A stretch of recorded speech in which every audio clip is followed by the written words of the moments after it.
Welcome back to another episode of Authentically Albertan. This time, I am here with Jon at Honey Meadows Farms. Thank you so much. Welcome. Glad to be here, Jon. Glad to be here. Thank you so much for inviting me. Thank you so much for giving me that tour. It was wonderful to see how you work, where the bees are kept, and surprising to see the amount of boxes that you have and the huge warehouses where you gotta store them. Yeah, that's right. How much of that process? It was very surprising to see how much of that process goes into making honey. You know, from the big boxes to the warehouses to the tanks. You know, the machinery, all the procedure and care that goes to it. Yes. Yeah. Well, there's a lot of steps to this, and every year it repeats itself too. It's a very cyclical, seasonal profession we're in. Now, when I've considered maybe becoming a beekeeper before, my first question has always been, do people get used to get stung? Do they just stop feeling it after a while? No, you definitely feel it still, but I think you learn how to avoid getting more stings. Maybe we don't wear gloves or any like protection from the bees that way. I do wear a veil so that I don't get stung in the eye, but my hands are very exposed, and it's so that I can maintain a kind of a dexterous kind of approach. Gotcha. You can feel it more, and at the same time, be more delicate. It is, yeah, because the bees, if you are impervious to like if you're too rough while you're working with them, they'll let you know that you're doing it incorrectly. So, yeah. And they won't be nice about it. Yes, yeah. I can't imagine them asking, please, could you leave him alone? No, Yeah. It's this thing that comes first. Well, and you can see with the number of beehives we have, it's you need to get through a lot of work in one day too. The time is ticking, so. Yeah, I can imagine so. So aside from that, if you weren't a beekeeper right now, what do you think you'd be doing? If I wasn't a beekeeper, yeah. Growing up in junior high, I always wanted to be a comedian. I even have, I even did a talent show. I have 2 years worth of comedy shows that I did. Nice. No, so nice, awesome. Do you have them taped somewhere? I do, yeah, on VHS. Yeah. On VHS, wow. Yeah, on VHS. From what year is that? From 1997. 1997. Yeah.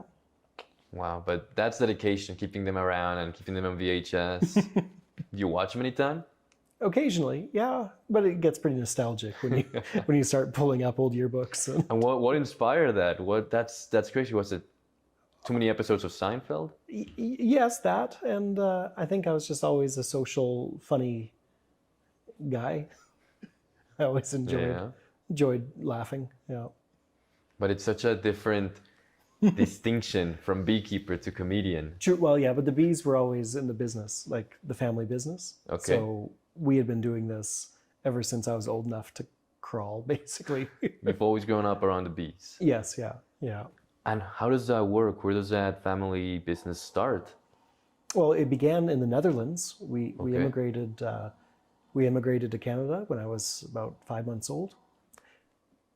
Dad had kept bees back in Holland, and then continued the hobby here.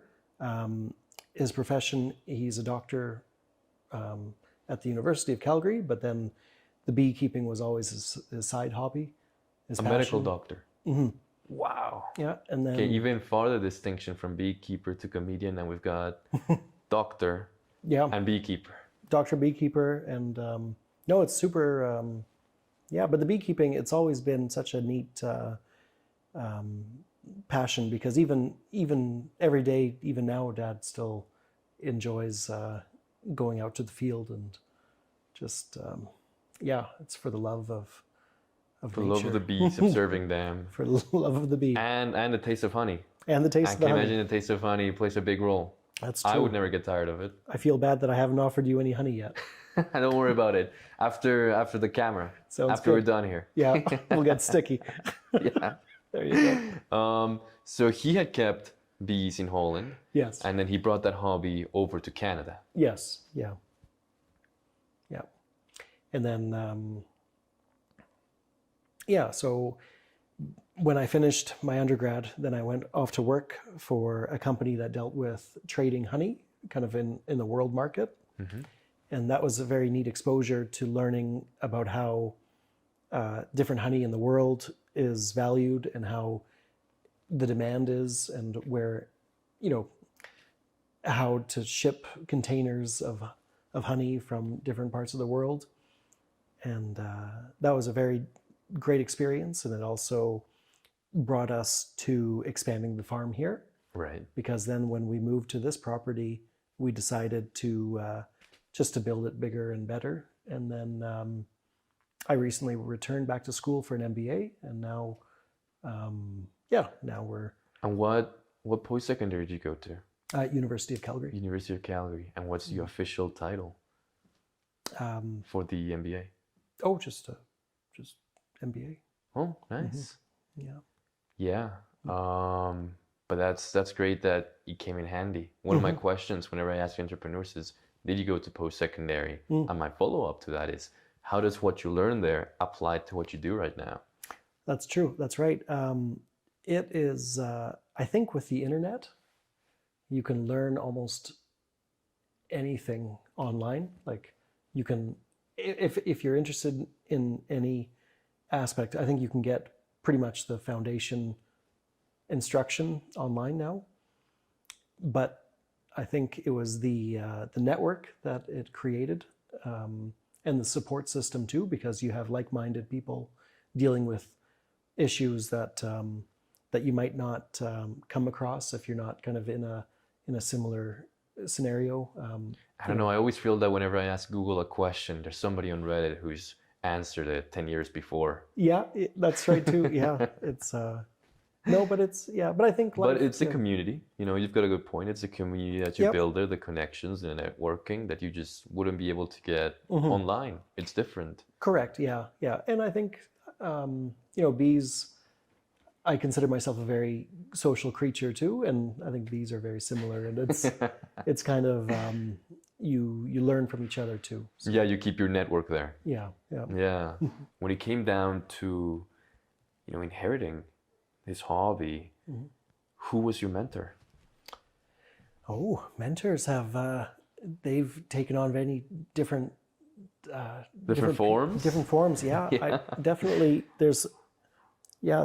a mentor is certainly someone that you look up to, and but it can be it doesn't need to be in the same industry as yourself. It can be a high school rugby coach. It can be the school driver, the bus driver that I became friends with, or it can be anybody. Yeah, but in your case, who guided you through the beekeeping process? Well, that would have to go back to my dad. So spending so much time with him over the years, and even on a day like this, we still see different things, new things that make us look and say, haven't seen that before. And that's neat. It's neat to have that relationship. Yeah, it's definitely something, when you're starting out, you need a guide. You're going to have lots of questions. Yeah. And I imagine when you were starting around, Google wasn't around. No. Yeah. No. So somebody had to be your Google. Somebody had to show you around. Somebody had to build that sense of community. Yes. Yeah. And I think it's great that you had that connection with your dad. Yeah. But you can get involved. There's in Alberta, we have a beekeeping commission. And so about 10 years ago, I volunteered on the board. I was a board member and then graduated to vice president. And so you can get involved and stay in the forefront. And So anyone in Alberta can get involved, can look up information on this beekeeping association? Yeah. Okay. Yeah. Okay. And what would be your advice to someone who's just starting out? Well, always in terms of with the bees, it's just observing and even watching and listening is the best teacher, because the bees have they'll tell you if they're what they need to. Listening. Oh, for sure. Yeah. They have different pitches of buzz. I was gonna say I didn't know they were fluent in English. No, it's more of a universal language. Yeah. Yeah. What is this each? What do you mean by each different type of buzz? What does each one mean? For instance, so those white boxes that we're making, those when you make a beehive, you keep the queen at the original location, and you're taking just a few frames of bees and eggs away. And so because then those bees don't have a queen in that small box, they'll have a different pitch, Oh, a okay. different noise that they're singing. So it's like the queenless bees have a different Yeah. voice than the bees with the queen. Yes. Yeah. What changes that? Is it like less mature, you would say, the beehive? No, I think it's just it's their desire to have a queen because they're leaderless. Okay. Yeah. I've always wondered how they get selected, the queens, how they are bred. Well, they Because they are different than the others. Like there's a different structure there that's happening. yeah, the eggs are fed something called royal jelly, Okay. and so they're literally a different. They're an egg is a regular egg, Yeah. but if it's fed this royal jelly, it then turns into a queen. Okay. Yeah, that's something that I always wondered because there is a distinction, but now it's more nutritional that it comes from it. Correct. Yeah. Yeah. Wow. Yeah. And then when that queen hatches, then she needs to develop her ability to fly. Mm-hmm. And then she goes off on her maiden voyage. She mates, and then she returns fertilized, and then she lays eggs. And if she returns and there's another bee, what does she do? Another queen bee? There shouldn't be another queen in there. No. No? No. Once in a generation type of thing. Yes. Yeah. Yeah. And if there is two queens, they'll fight. No way, actually. There. Yeah. Yeah. Just the queen bees, or do the bees pick a side? I think it's just the queen bees that tussle. Oh, that's interesting. Have you ever had one of those? I've seen it occasionally. Yeah. Yeah. Really? Yeah. It's fascinating what you see. Do you break it up? No, because the stronger one should win, and then that stronger one will then be better for the beehive too. Right. Brutal. But it's nature. It's tough out there. It's tough out there. Tough out there. Just ask Doug. Yeah, but who makes this royal jelly? I'm sorry to poke you about all these questions No, about it's- well- bee hierarchy. And the funny thing is, I might not even know the answers either, because a commercial beekeeper has a different level of knowledge than, say, a person with a few beehives, because they're very detail oriented too, right? Right. Whereas I have to kind of pull back and think of maybe the The bigger bigger picture. picture, yeah, of course. Yeah, which is an interesting. I mean, you can also carry that into different life things too, right? Is it? Well, I mean, you got the person who owns a ranch with the cows, and then there's a person who specializes on the anatomy of the cows and diagnosing them, the veterinarian. That's right. You gotta look at it more closely at the individual level. Yeah. So I'd say it's kind of the same relationship that you have here. Yeah. Yeah. I mean, the ranchers have the general knowledge, but really the veterinarian has more the individual knowledge. But then the veterinarian can't manage the ranch. Yeah.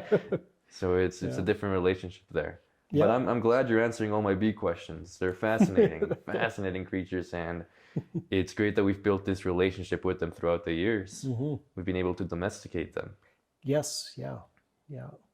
They are pretty wild still, but yeah. Yeah. Well, yeah, they've got their own hierarchy, their own society and everything, but it's good that we're able to coexist. Yes. Yeah. When it came to building more expansions, as you said, what did you focus on when it came to the beekeeping business? I think we focused on going slow and steady, and I think that's that adage of kind of the turtle versus the hare. I mean, Right. we didn't want to grow too fast without making sure that we could handle, because having to be in so many different places almost at the same time can be overwhelming too. For instance, when the honey flow is happening, you almost need to stay on top of the whole cycle, because then It's a short window. it's a very short window. So I think that's the thing that we tried to focus on, because we kept the quality as high as we can without sacrificing kind of, because we still enjoy what we do. So that's also an important thing. What about other types of pollinators that sometimes may come in here? Like wasps. You mentioned wasps attack. Yeah, the wasps. So they don't do very well when it comes. The bees and wasps don't get along. No, they hate each other. They do, yeah. And wasps are tough because they'll eat the bee as well. They're a bit of a carnivore too. So I'm wondering, if there's that many wasps around, how do you deal with it when it comes to the bees?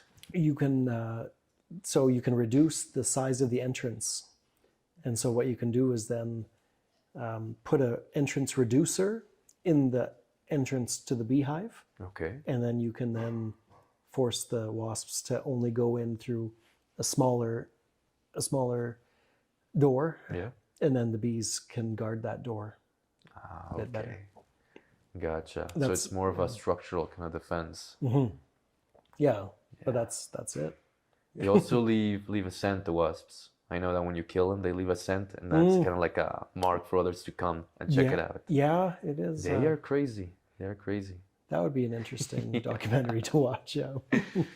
Well, I remember looking this up, and what I saw was that the bees would actually climb around the wasp and eventually generate enough heat to Yep. kill it. Yep. So that's how they neutralized it. That's an interesting. I've heard of that too. Yeah. I've seen it a few times. Yeah, you've seen it here? Yeah. In the wild. Yeah. In the wild. Yeah, because that's just one way that they can. Neutralize Yeah, their, they basically their just defense. the heat, the heat that they generate inside of that little ball cooks them. Yeah, yeah, literally. You see smoke rising out of it. Not quite. No. No. But it's aside from that, we've talked about the weather, we've talked about wasps, Yeah. You also got to worry about disease, I imagine. How common is that in bees? It's it can be common, but what you can do to prevent that, similar with humans too, is proper nutrition, clean living environment, Right. and access to good shelter, good food and water. Those are the best things to To do. prevent. Yeah. Yeah. Is there one that's very common? A type of Disease, yeah. And have you ever had to deal with that? Well, something called the mite. It's the Varroa mite. Okay. That's probably the most common problem that the bees have. And so, but if you have strong, healthy bees, they can kind of remove these ticks off of themselves too. So Yeah, kind of like an autoimmune system. a little bit, yeah. It's and yeah, they've been in the beekeeping world for as long as I can remember. So it's something that just people have to deal with, work with. Yeah. Weather, invasions, disease, but they keep at it, huh? They keep on The humming. resiliency just keeps on coming and coming and coming. That's right. No, Yeah. it's very interesting and takes a lot of care. I imagine a lot of care because they're so sensible too, There you go, Nico. Look at that. This is completely unscripted. There you go. No worries. There we go. Tell me what you think. The bees had more of a hand in it than I did. And of course, it's real honey, honey straight of the panale. What do you call it again? The honeycomb? The honeycomb. Yeah, straight out of the honeycomb. Because you get that texture, you don't get that liquid texture. You get at the store, you get that creamier, more natural texture.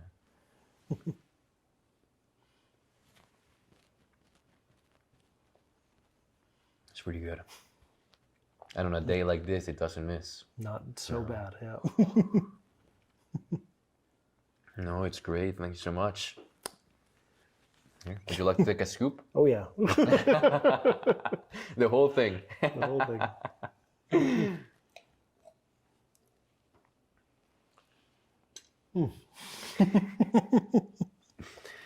Speaking of honey and the flavor, I wanted to ask you, when it comes to, bottling them up and everything, do you mix it with different flavors? I've seen honey that gets mixed with turmeric. I've seen it mixed with ginger, mixed with some berries even with lemon at times. No, we don't. That's something that we don't experiment with. And I know some companies do a great job with that, but we don't. The honey that we sell is just untouched, unfiltered, just pure natural. Nice. You're welcome to add a little bit of cinnamon or lemon flavoring or whatever it is that. But that's after you've received. Yeah. After you buy it. Yeah, that's. I feel like it's great on its own, and we do use it every day. I like it in my coffee, like it on toast. On toast, it goes very well. When it comes to honey, what other experiments have you made with it? Because you've been experimenting with the candles, with the recipes.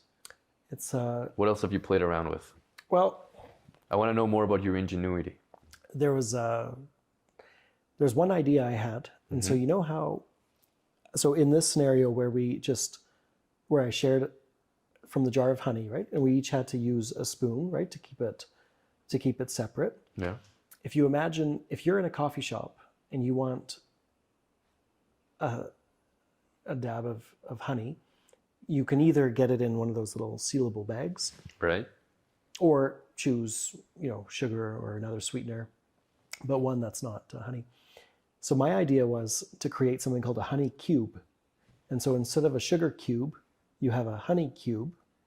And I also, I went so far as it was a dissolvable, kind of like it basically dissolves in liquid. It's like a gelatin wrap. So it's basically, it's a plastic that dissolves, but it's not plastic, but it basically creates, so you could put a dab of honey, Yeah. seal it up, and then when it's time to use it in your drink, you can literally pick it up, and it's a perfect cube amount, and you can drop it in your drink, and it dissolved.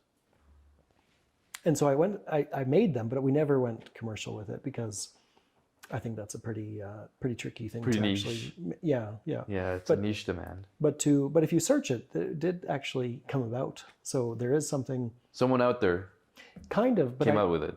yeah, the patent was made about 20 years ago, and it was actually independent of where I had kind of came up with it. Yeah. So someone else had the idea, and it's I don't know, it just never came about. And so When it comes to beekeeping and when it comes to business in general, as an entrepreneur, how do you define success?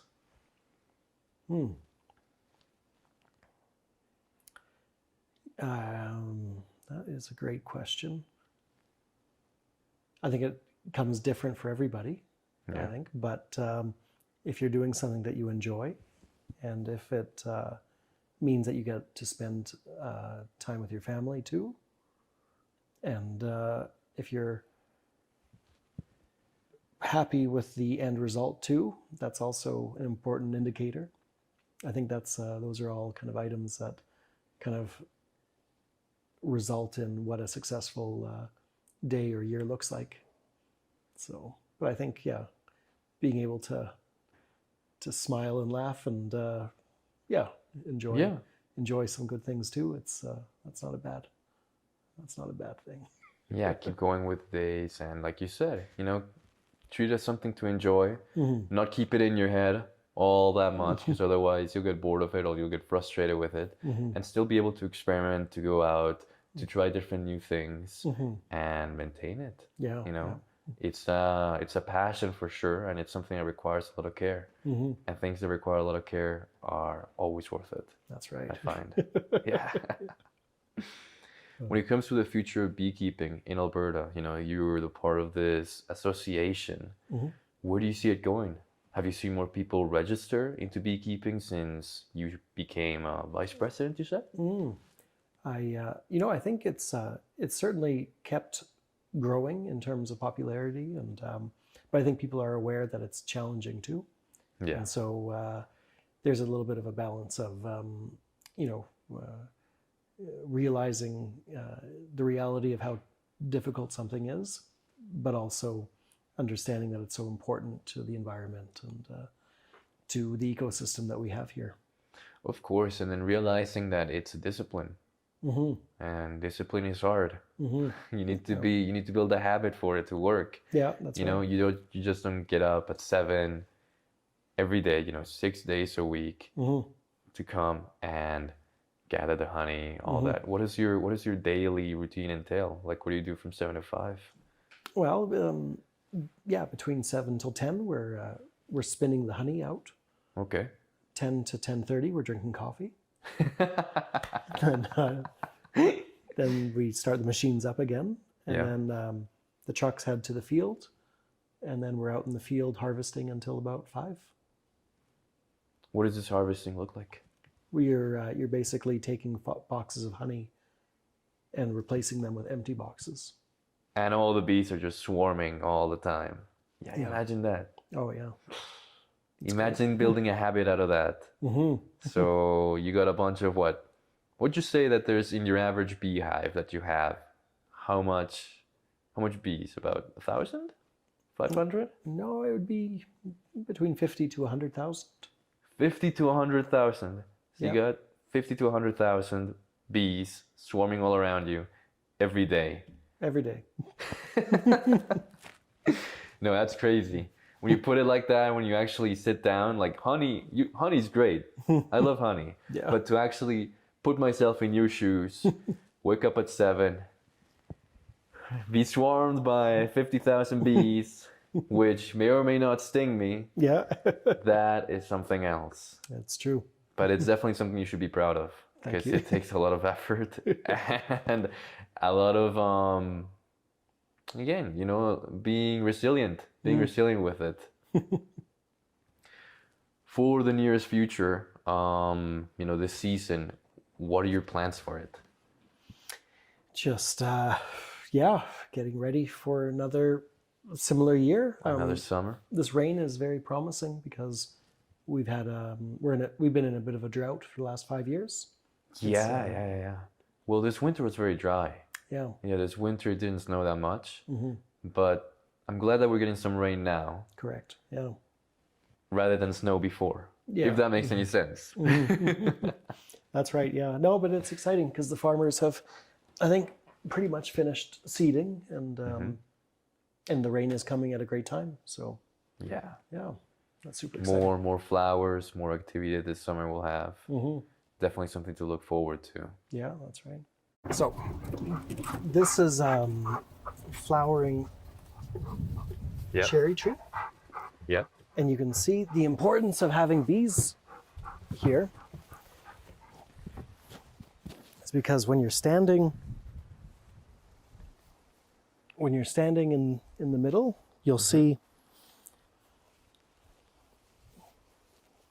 one moment. So there, it's cooling down a little bit right now, but the bees, you can see them. Hold on here, Nicolas. Right here. So you see how the bees right there? Oh yeah. Oh. So when it's a bit warmer, the tree is a bit more buzzing. It's almost humming. But that's the beauty of beekeeping, because they're working so naturally towards making honey and pollinating these trees. Awesome. Yeah, I can see him swinging it by and all that. I remember in my apartment, we've actually got a tree that's quite, not a cherry tree, I would say, but it's got the same white flowers. And on those white flowers, Lots of bees hanging around, lots of bumblebees too. Yeah. Yeah. Look at that. Yeah, it is cooling down a bit, right? Like, Yeah. you can kind of feel it's kind of nearing the end of the day, but they're still pulling in a little bit of honey and a little bit of pollen. Yeah, there we go. Yeah. And then in a few months from now, this will be then filled with cherries. By what month would you say? Oh, by July. By July? Yeah. Do you go cherry picking a lot? We do. Yeah, this is on my morning commute. This is one of my stops. That's awesome. Most people, they stop for their coffee at Starbucks. You get cherries. We gotta stop at the old cherry tree, yeah. So the bees live out in the field, and now we're just in the midst of making new bees. Okay. And so what we do is we use these white styrofoam boxes, and that's how we can make small beehives. And Right. Then they then grow into older adult bees. Do they get bigger beehives? Yeah, they do. Yeah. So at a certain point, they'll outgrow the white box, and then we transfer them into The big box. into the bigger box. Yeah. Wow. How long does it take for them to grow? Because they must grow pretty quickly. Mm-hmm. Yeah, it takes. I think once a queen lays an egg, and it takes about 20 days for that egg to hatch into a bee. Yeah. And then, but every day that queen is laying thousands of eggs, and so 21 days later you have an extra workforce, and then 23 days, like every day. Every month almost. Well, no, every day. Oh, every day. Yeah, because the queen is laying constantly. Gotcha. And so if it takes 20 days from that, On the first time. from first day, yeah, then the day after, those eggs that were laid the day after. So it's a very increasing, yeah, and especially because right now the fields, there's no, there's a few flowers in the field, but the majority of the honey is made in the summertime. Yeah. So, And right now they just woke up, right? About a month ago. yeah. We're just getting things going, but it's It's good to see you. it is neat to see. It is, and especially when they're kind of flying. And so these are the ones that are just taking advantage because it was a bit of a rainy day. So they're just taking advantage of that couple of hours of sunlight that we have. You can see behind, that's the tarps that we use to overwinter the bees in the wintertime. And you keep them there for all 8 months that we have of winter. Yes, yeah. So once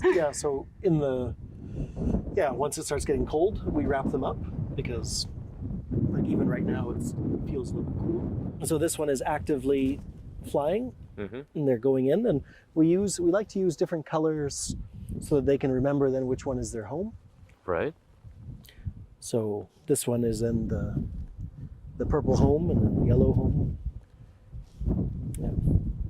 Gotcha. And they recognize these colors, because I remember reading a long time ago that they kind of had that eyesight where they could detect UV light. So can they see these colors? Can they not? How does it differ? Yeah, I think the anatomy of a bee eye, I think it's broken, because if you imagine, if they're flying and scouting the fields to find out which flowers to graze on, they do need to hone in on certain colors. But then I think there's also a few colors in the spectrum that they don't see. Like, I think the color red, they don't actually, not able to see. They can't see you bleed? Well, on scratches, I don't think so, no. It's, no. But they're merciless like that. they are, yeah. These are tough. Nature is a cruel teacher, yeah. So, come on in. Okay. This is the storage shed. Oh, nice. And then this is where the honey boxes get stored throughout the summertime, or throughout the wintertime. And you can see we like to go sort through all the frames, make sure that we have nice clean equipment ready for the field. The bees then put the honey inside the comb, and they draw out the comb a little bit with beeswax. And yeah, this frame is then ready to go into a beehive, and then the bees will then start putting honey in it. And where'd you guys get all these frames from? Do you make them yourself? We made them, yeah. How long? How long does it take you to make all of them? Oh, this has been 40 years in the making. 40 years in the making, wow. Yeah. So you can just reuse them? Oh yeah, yeah, because the bees, once the honey gets spun out, you can just immediately put it back onto the field. And so, nice. Yeah, you can see some artistic paint jobs too. That's very actually vintage, very chic design right there. We partner with a school, and sometimes they like to paint some boxes. And, nice. Okay. Yeah, this is then so in July this will be all empty as well, because then all the boxes will be in the field, and then the big production starts happening, because that's when we start processing all the honey. Right. So you gotta empty all these boxes, move them all outside. Yep. Do it all by yourself? How many people does it take? Oh no, yeah, we have a good team. Yeah, it's there's about 20 of us, and 20 of them. Yeah. Wow. To move all of this, that's incredible. Must be like a weekend. What's that it takes you. Must be like a weekend that it takes you to take all this out. No, it takes a few weeks. A few weeks. Yeah. So. What time of year do you usually put all these back? Before September, before the killing frost. So normally that kind of last week of August, early September, that's when all the flowers start disappearing. Oh, okay. And then we have the rush to get all the honey and all the boxes back home, because the bees need to get ready for the winter time. What are you doing? Doug's... He's cleaning them. He's getting them ready for the summer. Doug found some honey. Doug. Oh, he must be a very lucky dog. Yeah, very high likelihood of diabetes. Yeah, but what other dog gets to enjoy all these honey? Huh? That's true. Well, you've got a bear here, not a dog. Yeah, that's right. Yeah. Let's take a look at the other barn. Has the equipment that we use to spin the honey out. So that's nice. Yeah. Well, this is propolis. So this is freshly harvested propolis. Yeah. And that's then what bees use to seal the little cracks in the beehive. And so this is a very unique product that the bees make. Look at that. I didn't know they made that stuff. Yeah, it's like it comes from a tree, tree resin, and it's used to seal little cracks in the beehive. And so it's very difficult to harvest, collect, but also I don't quite know what to do with it either, because I think there's some recipes that mention like a propolis tincture, but I'll have to maybe research that a bit more later. I think people used it for maybe throat sprays, like for sore throats. But so this is the barn. So this is then, so these are the trucks coming back from the field. Yeah. And so here we were making nukes, we call them, small beehives. Yeah, here's the little homes that we saw outside. Yep. Awesome, they look great. And then I'll just kind of explain it to you like how I would do. Yeah, sure. I'm beginning to work here. Yeah, so essentially, so in the summertime, these trucks will come in fully loaded with honey, and then we'll unload the boxes into the hot room. The hot room is this storage area, and so we have a heater that keeps this room warm. and then the honey sits here for a day or two. And then in the mornings, we fire up these machines. These are the wax or the extractors. Yeah. And then this is then how we spin the honey out of the hives. Gotcha. And so then these machines then are spinning, and the honey then flows into the settling tank. And then this is, in the months of July and August, this is what we're doing. And these are all the frames. These are all the pieces of the frames that need to be assembled. You had asked how we made those boxes, those frames. The ones that we saw right there, the full warehouse of them. Yep. Nice, awesome. Yeah. No, that's really cool to see, and how it all comes together through all this machinery. I can't imagine working 24/7, because you guys got a very short window of time, especially here in Alberta. Yeah. Just getting all this machinery. That's right. Working and getting the honey out. And after that, where you put it, all that honey. Well, we store it in this room. This is then our storage room. And then the barrels and the totes are in the back there. Gotcha. Yeah, I see them right there. Barrels, yeah. barrels of honey. Barrels of honey. But it's an interesting thing, though, because people say, what it means to be authentic, and that's what they look for, but you can't describe it either. You have to see it, right? It's in the detail, too. It's kind of, you do. It's something that you have to see to believe, And just seeing the effort, and again, the warehouses, the machinery, all the bees swarming in the thousands all around you. You got to go through that 6 days a week. Yeah. Waking up early, moving that stuff from out there. I'm getting tired just thinking of all the way back here. But it's worth it. It's worth it. Look all that you've been able to accomplish. Totally. Yeah. Yeah. Plus, honey's pretty sweet. That's right. Yeah. I think I would do it for the honey. Well, Jon, thank you so much for joining us on the show. Perfect. It was great having you. It was great learning more about bees, the business of bees, the effort that goes into it, the commitment that goes into it. And again, thanks for having us here. Thank you so much. And thank you guys for watching another episode of Authentically Albertan. We'll catch you later. Stay authentic.